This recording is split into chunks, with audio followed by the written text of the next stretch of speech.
de Dieu, le tout clément, le tout miséricordieux.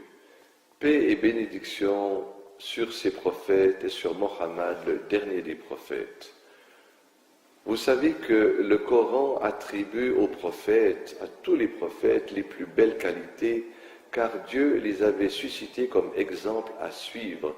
Ils ne pouvaient pas commettre des péchés et ensuite dire à leur peuple de ne pas les commettre. Ils ne pouvaient pas non plus dire des mensonges dans le message qu'ils avaient à transmettre de la part de Dieu, sans quoi on ne pouvait plus leur faire confiance, comme nous le trouvons mentionné dans plusieurs endroits de la Bible.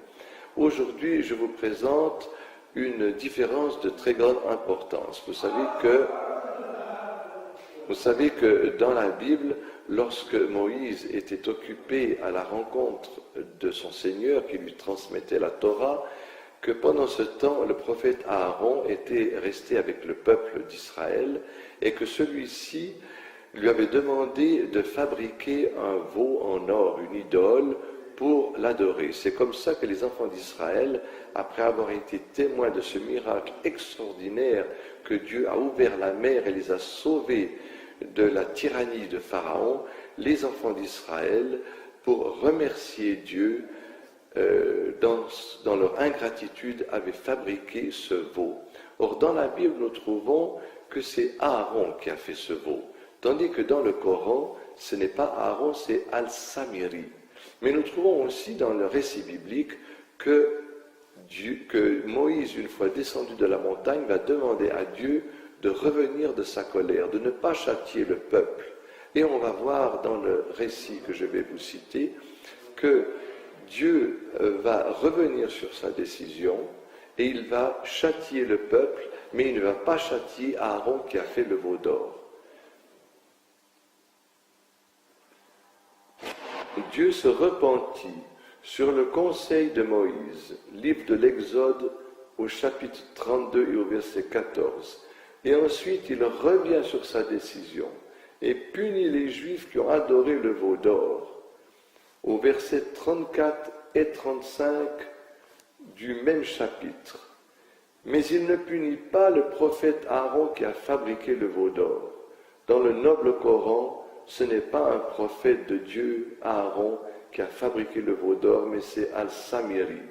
Dans la sourate numéro 20, sourate Taha, au verset 95 à 97. Encore une preuve que Mohammed n'a pas copié le Coran sur la Bible. Walhamdulillahi Rabbil Alamin, louange à Dieu, Seigneur des mondes, de nous avoir révélé ce livre afin de nous guider vers la vérité tout entière. Allahu Akbar, Allahu Akbar.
يرثني